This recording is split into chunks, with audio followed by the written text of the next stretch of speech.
नहीं है। राम कृष्ण दो एक है, अंतर नहीं निमें। इनके नयन गंभीर है, उनके चपल विशेष। अंतर बस इतना ही है कि राम जी ने जो किया है वो हमको करना है, और कन्हैया ने जो कहा है वो हमको करना है। राम जी ने क्या कहा, क्या किया है भाई? प्रात काल उठ के रघुनाथा, प्रात काल उठ के रघुनाथा, मात पिता गुरु नावहि माथा। मात पिता गुरु नावहि माथा। मात पिता गुरु नावहि माथा। मात पिता गुरु नावहि माथा। राम जी ने ये किया है, और श्याम जी ने क्या किया है वो हमको नहीं करना है भैया, क्योंकि हमारे श्याम जी हैं लीला पुरुषोत्तम और राम जी हैं मर्यादा पुरुषोत्तम। तो मर्यादा पुरुषोत्तम की लीलाओं का अनुकरण हम कर सकते हैं, पर लीला पुरुषोत्तम की लीलाओं का अनुकरण नहीं कर सकते, क्योंकि श्याम जी ने तो 16,108 विवाह किए हैं, गोपियों के साथ में रास रचाया है। ये सब हम कर सकते हैं क्या? नहीं कर सकते। तो कन्हैया ने जो कहा है वो हमको करना है, और राम जी ने जो किया है वो हमको जीवन में उतारना है। तो कन्हैया की कथा के पहले राम जी की कथा इसीलिए तो अध्यायों में आ गई कि जब तक राम जी समझ में नहीं आएंगे तो टेढ़े कृष्ण कन्हैया कैसे समझ में आएंगे। राम जी का नाम राम, सीधा साधा, कोई भी ले ले, साधारण है, और राम जी की लीलाएं भी सीधी सादी, खड़े भी होते हैं तो सीधे साधे खड़े होते हैं। और हमारे श्याम जी नाम क्या है? कृष्ण। सब लोग कृष्ण नाम ही नहीं ले पाएंगे। कृष्ण भाई, क्र बड़ा मुश्किल लेना है, तो कृष्ण नाम ही बड़ा विचित्र है। उनकी लीलाओं को देख लो, लीलाएं भी बड़ी विचित्र है, साधारण से खोपड़ी में नहीं बैठती हैं। आज भी लोगों के खोपड़ी में चक्कर खाता रहता है कि भगवान ने चीर क्यों चुराया, किसी का चीर बढ़ाया, साथ गोपियों के साथ में रास किया, भगवान ने 16,108 विवाह किए। आज भी लोग संतुष्ट नहीं हो पाते हैं कि ये भगवान कर सकते हैं क्या। तो भगवान की लीलाएं बड़ी विचित्र हैं। खड़े भी होते हैं तो 3 जगह से टेढ़े हैं, बोलते भी हैं तो टेढ़ा मेढ़ा बोलते हैं। संत लोग गाते भी हैं ना, तू टेढ़ी तेरी टेढ़ी ने नजरिया।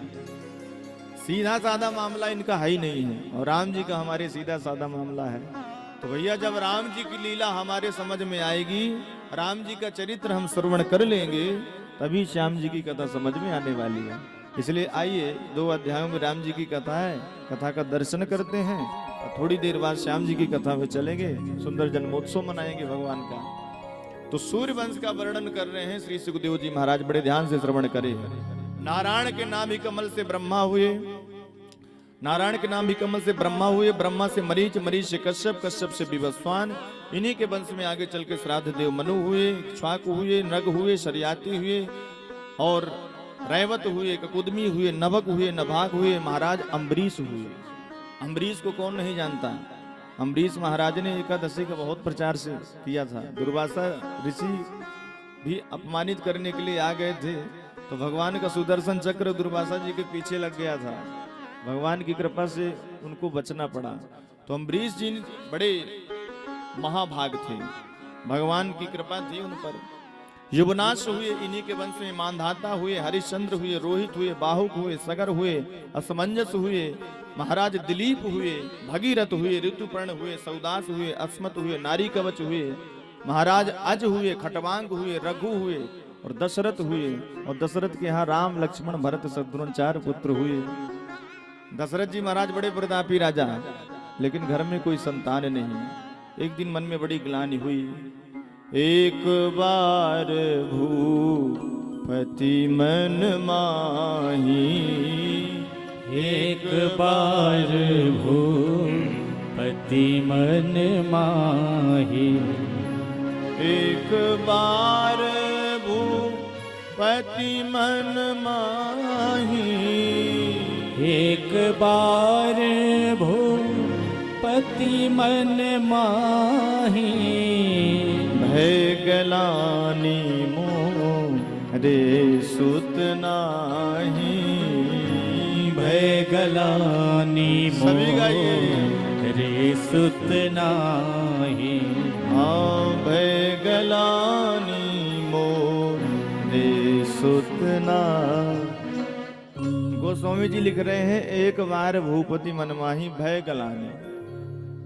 अरे दशरथ जी के यहाँ तो पुत्र नहीं थे, तो ग्लानी तो हमेशा होनी चाहिए, लेकिन एक ही बार क्यों हुई भाई? एक बार बस, जीवन में एक बार ग्लानी हुई दशरथ जी को। क्यों ऐसा हुआ? चौथापन लग गया था, पुत्र नहीं थे तो ग्लानी नहीं थी, पर एक बार ग्लानी आ गई। एक बार दशरथ जी महाराज स्वर्ग पहुंचे, क्योंकि बड़े प्रतापी थे, सशरीर स्वर्ग चले जाया करते थे। तो इंद्र बड़ा सम्मान और अपनी बराबरी के सिंहासन पर बैठाता था और नाच गाने का आनंद लिया करते थे दशरथ जी भी। और एक दिन का समय दशरथ जी जाने लग गए तो इंद्र ने दशरथ जी जहां पर बैठे थे उसी सिंहासन को इंद्र धुलवा रहा था। और दशरथ जी थोड़ा गए ही थे कि कुछ काम हुआ तो वापस लौट करके आ गए। तो देख रहे हैं कि जिस सिंहासन पर हम बैठे थे वहां पर धुलाई हो रही है, सफाई हो रही है। पूछ लिया, अरे भैया ये क्या कर रहे हो तुम? इंद्र ने कहा, महाराज क्षमा करना, लेकिन आपके बैठने से हमारा सिंहासन अपवित्र हो गया। अरे मेरे बैठने से क्यों भाई? क्योंकि आपके यहाँ कोई संतान नहीं है, आप निपुत्र हैं। अब दशरथ जी को बड़ा झटका लगा, तो गोस्वामी जी ने लिख दिया, एक बार भूपति मनमाही भय गलानी। एक बार ग्लानी हुई, और जैसे ही मन में अगर कोई ग्लानी हो तो यहाँ वहां नहीं जाना चाहिए और किसी से कुछ बताना नहीं चाहिए, सीधे गुरु जी के पास जाना चाहिए, जैसा दशरथ जी ने किया।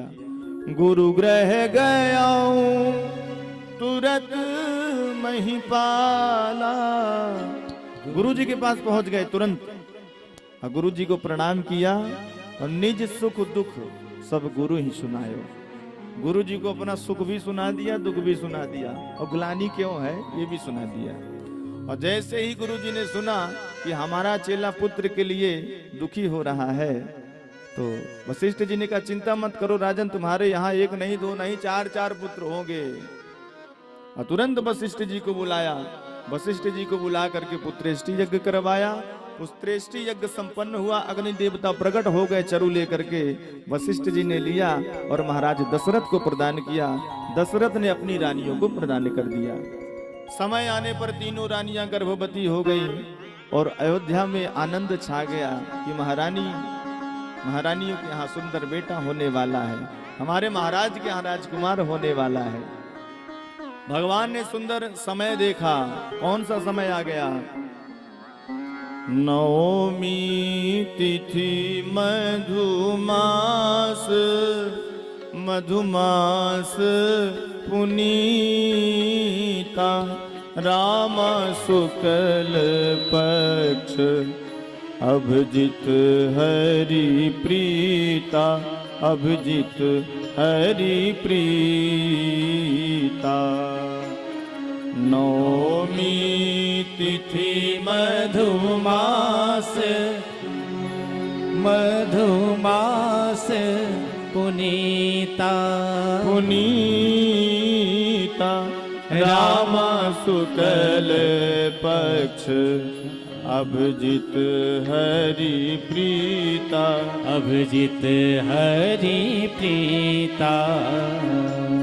ओ मध्य दिवस अति शीत न घामा, शीत न घामा, रामा पावन काल लोक विश्रामा, लोक विश्रामा। नौमी तिथि आ गई, चैत्र मास आ गया। शुक्ल पक्ष में भगवान दिन के ठीक 12 बजे महारानी कौशल्या के महल में प्रकट हो गए चतुर्भुज रूप धारण करके। बोलिए भक्त वत्सल भगवान की जय हो। जो कौशल्या मैया ने देखा तो दोनों हाथ जुड़ गए। भगवान ने कहा, देवी आपने पूर्व में हमारी तपस्या करी थी, वरदान मांगा था कि आप हमको बेटा के रूप में चाहिए, चाहो तुम्हें समान सुत, सो हम आपके बेटा बन करके आ गए। कौशल्या मैया ने कहा बेटा के रूप में चाहा था, बाप के रूप में नहीं चाहा था।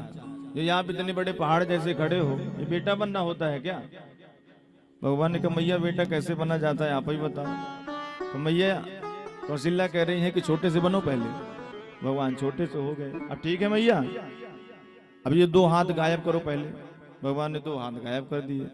मैया ने कहा अपने वस्त्रों को उतारो। भगवान ने कहा ये भी करना पड़ेगा। हाँ हाँ उतारो। भगवान ने उतार दिए वस्त्रों को। अब मैया बढ़िया है ना, बन गए ना बेटे।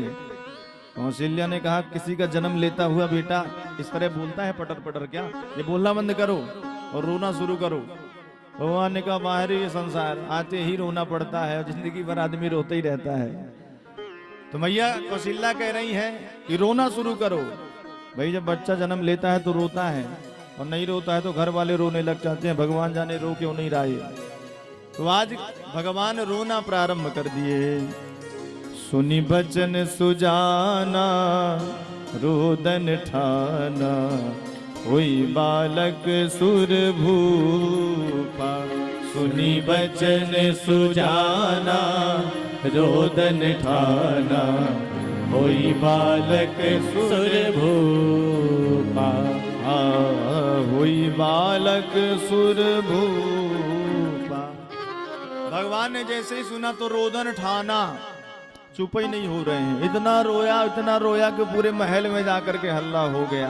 दास दासियां दौड़ी दौड़ी आई, लल्ला हो गया लल्ला हो गया। दौड़ करके दशरथ जी के पास पहुंची। महाराज कौशल्या मैया के महल में सुंदर एक लाला का जन्म हुआ है। दशरथ पुत्र जन्म सुनिकाना, मानहु ब्रह्मानंद समाना।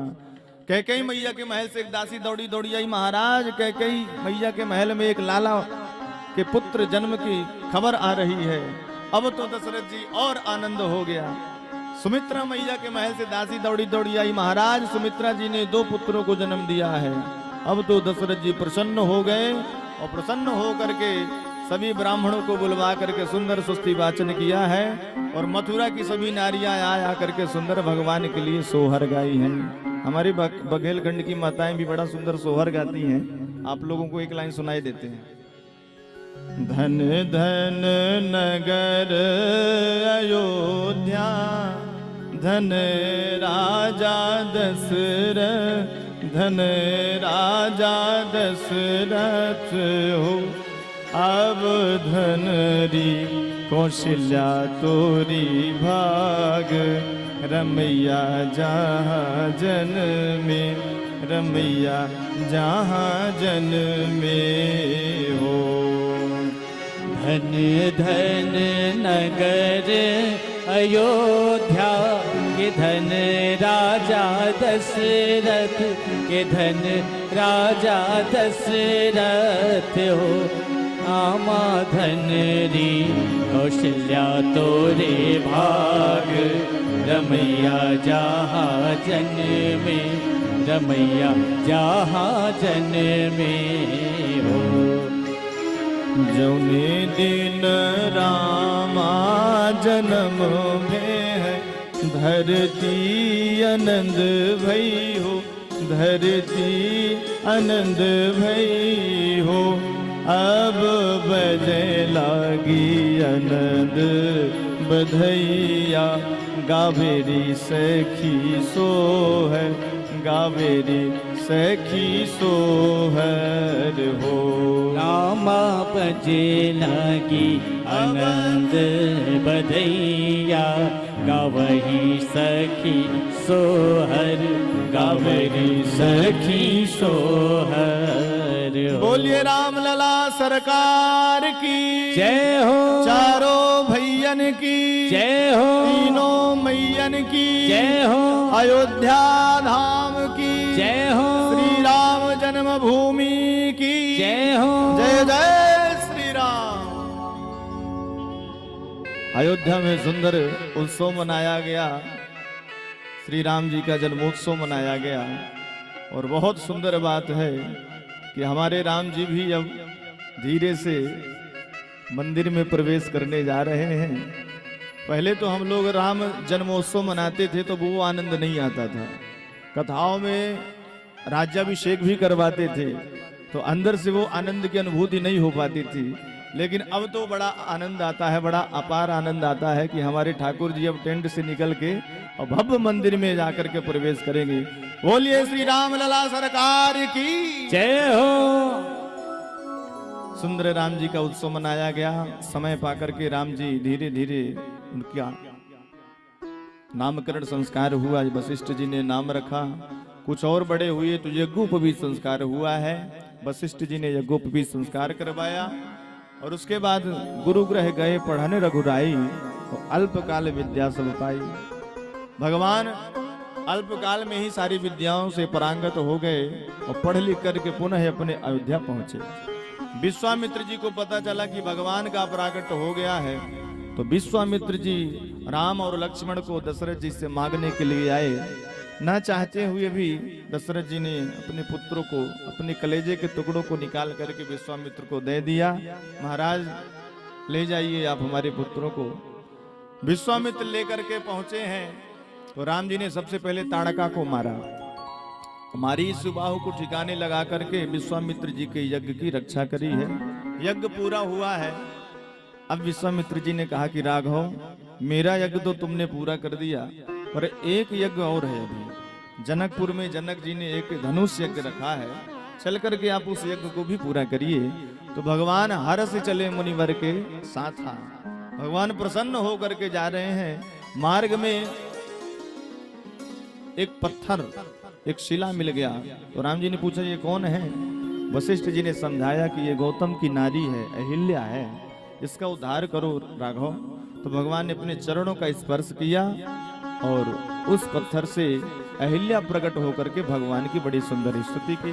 भगवान आगे पहुंचे हैं तो जनकपुर में जनकपुर वासियों को दर्शन दे रहे हैं तो सभी कृतार्थ हो रहे हैं। सभी मन में विचार कर रहे हैं कि ऐसा वर अगर हमारी जानकी के लिए मिल जाए, सीता के लिए हो जाए तो कितनी सुंदर बात होगी।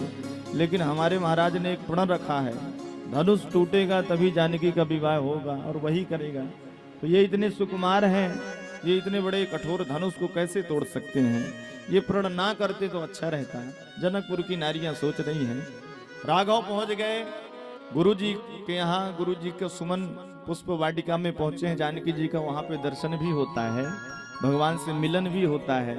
तो गुरु जी ने कहा कि सुफल मनोरथ होय तुम्हारे। राघव, जो तुम्हारी इच्छा है वो तुम्हारे मनोरथ पूर्ण होंगे। धनुष यज्ञ पर पहुंचे तो कई राजा महाराजा आए हैं। धनुष देख देख करके सब भाग जाते हैं, कोई तोड़ नहीं पाता। अनेक प्रकार के राजा हैं, और जब धनुष किसी ने तोड़ नहीं पाया तो जनक जी दुखी हुए और जनक जी ने कह दिया कि लगता है धरती वीरों से खाली हो गई है। ये बात लक्ष्मण जी को ठीक नहीं लगी। लक्ष्मण जी क्रोधातुर हो गए। राम जी ने शांत किया और विश्वामित्र जी ने कह दिया कि उठाऊ राम भंजऊ भव चापा। राम जी अब जाइए, बढ़िया समय आ गया है और आप धनुष को तोड़ करके अमेट तात जनक कर परितापा, जनक जी का दुख दूर करिए। राम जी सहज भाव से उठे, सहज ही चले। भगवान सहज उठ करके चल दिए। धनुष को उठा करके जैसे ही दो भागों में विभाजित किया, बिजली जैसी दमकी। जानकी आकर के सखियों के साथ में भगवान के गले पर माला डाल दी। बोले श्री सीताराम जी महाराज की जय हो। जनक जी ने पत्र लिख करके अयोध्या में भिजवाया। दशरथ जी बारात लेकर के आए हैं और राम जी का सुंदर विधि विधान से विवाह हुआ है। राम जी के तीनों भाइयों का भी विवाह है जनकपुर में ही हो गया। जानकी जी की और बहनों के साथ में सुंदर विवाह हुआ। महाराज कई दिनों तक बारात जनकपुर में ही रुकी रही। और दशरथ जी ने कहा कि अब तो चलना चाहिए हमें। तो जनक जी ने रोका भी नहीं और दूसरे दिन सुंदर विदाई की तैयारियां होने लगी।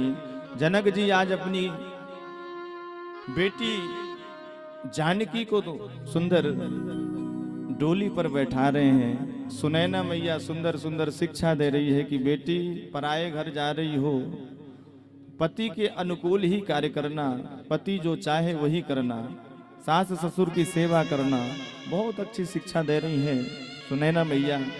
और जनक जी महाराज तो आज इतने कब्रणाब्द हो गए कि मेरी बेटी जा रही है, जानकी जा रही है। वैसे तो जनक जी बड़े ज्ञानी हैं, लेकिन ज्ञानी होने के बाद भी आज जनक जी के आंखों से आंसू रुक नहीं सके सज्जनों। और वास्तव में बिटिया की जब विदाई होती है तो कोई कितना पत्थर दिल क्यों ना हो, बाप के आंखों से कभी अश्रु निकलते नहीं हैं, लेकिन जब बिटिया की विदाई होती है तो बाप कभी सामने नहीं आता, यहाँ वहाँ किनारे हो जाता है कि मैं तो सहन नहीं कर पाऊंगा, मेरी बेटी छोड़ करके मेरे को जाएगी। क्योंकि बेटा तो ठीक है, माँ बाप की सेवा करता ही है, पर बिटिया कम नहीं करती है। बेटा नालायक निकल जाए पर बिटिया कभी नहीं निकलती, दोनों कुल की रक्षा करती है।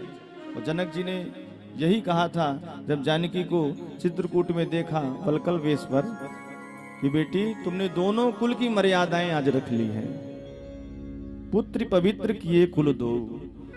और जनक जी की आंखों से झरझर झरझर आंसू निकल रहे हैं। चार चार बेटियों की डोलियां उठ रही हैं जनक जी के यहाँ से, और जनक जी अपने सीने पर पत्थर रख करके बेटियों की विदाई कर रहे हैं। प्यारी बेटी जनक की अवध को चली, माँ की ममता चली, घर की लक्ष्मी चली, घर की लक्ष्मी चली, प्यारी बेटी जनक की अवध को चली, प्यारी बेटी जनक की अवध को चली। कौन कहता है ज्ञानी जनक है बड़े, कौन कहता है ज्ञानी अवध है बड़े, कौन कहता है ज्ञानी जनक है बड़े, कौन कहता है ज्ञानी जनक है बड़े। प्यारी बेटी के आंसू लिए हैं खड़े, प्यारी बेटी के आंसू लिए हैं खड़े। माँ सुनैना की आँखों की पुत्री चली, पुत्री चली, प्यारी बेटी जनक की अवध को चली, प्यारी बेटी जनक की अवध को चली। तोता रोवो नहीं ना रोवो सारिका, तोता रोवो नहीं। ये हमें छोड़ करके जा रही हो, हमको भी साथ लेकर के चलो ना। तोता रोवो नहीं ना रोवो सारिका, तोता रोवो नहीं ना रोवो सारिका। दुखों से भरा जीवन है नारी का, दुखों से भरा जीवन है नारी का। कह देना पिता से बुलावे लली, हाँ बुलावे लली, प्यारी बेटी जनक की अवध को चली, प्यारी बेटी जनक की अवध को चली, प्यारी बेटी जनक की अवध को चली। करके चल दी। जनक जी ने विदाई करी जानकी की। अयोध्या बारात आई, कौशल्या मैया ने अपने बहुओं का परिछन किया। माँ कौशल्या अम्बा ने बहू के आने की खुशी में इतना स्वागत किया कि जहाँ से डोली रखे और जहाँ तक बहू को जाना होता वहाँ तक सुंदर गुलाब की पंखुड़ियों को और पराग सिंचवा करके रख दिए। और जैसे ही जानकी ने डोली से पैर नीचे धरा, वैसे ही आह की आवाज आई। कौशल्या ने पूछा, बेटी क्या हुआ? जानकी कहती है कि माँ, ये जो गुलाब के पंखुड़ियां है ना, ये मेरे पैरों में चुभ रही है। कौशल्या ने कहा, हे भगवान, इतनी सुकुमार बहू लेकर के आए हैं, कहाँ रखूंगी मैं इसको? दशरथ जी कहते हैं कि ये बड़ी सुकुमार है, इनको बड़े संभाल करके तुमको रखना पड़ेगा। तो कौशल्या ने कहा कि हम अपनी पुत्री में रख लेंगे, बस ठीक है। बड़ा सुंदर स्वागत किया है कौशल्या अम्बा ने। अयोध्या में खुशियों की लहरें छा गई। अब सभी ने कहा कि हमारे राम जी का विवाह भी हो गया है, अब हमारे राम जी राजा बने। रात्रि में दशरथ जी से सभी ने कहा, दशरथ जी ने कहा ठीक है, सुबह होते ही हम राजा बना देंगे। लेकिन मंथरा ने कैकेयी के कान भरे और कैकेयी ने दशरथ जी से 2 वरदान मांगे, भरत को राजगद्दी और राम जी को 14 वर्ष का वनवास। प्रातः काल हुआ, राम जी को पता चला तो लक्ष्मण और जानकी को लेकर के निकल चले जंगल। दशरथ जी रो रो करके अपने प्राणों को छोड़ दिया। भरत जी को पता चला, आए तो अयोध्या के लोगों को लेकर के और चित्रकूट पहुंचे राम जी को मनाने के लिए। राम जी लौट करके नहीं आए। चरणों की पादुकाएं लेकर के भरत जी आए और 14 वर्ष तक सिंहासन पर चरण पादुकाओं को रखा और राज्य किया। सज्जनों, ये हमारा वही देश है जहां पर 14 वर्ष तक भगवान की चरण पादुकाएं राज करी थी। वही भारत देश है। तो दशरथ भरत जी महाराज 14 वर्ष तक सुंदर राज्य किए। 14 वर्ष बाद भगवान दुष्ट राजाओं का संहार करके, रावण आदि को मार करके, संतों के मनोरथों को पूरा करके पहुंचे हैं और रामचंद्र जी महाराज आज अयोध्या के राजा बने। बोलिए राजा रामचंद्र भगवान की जय हो। सुखदेव जी भगवान रामचंद्र जी भगवान को प्रणाम करते हैं। अब आइए चंद्र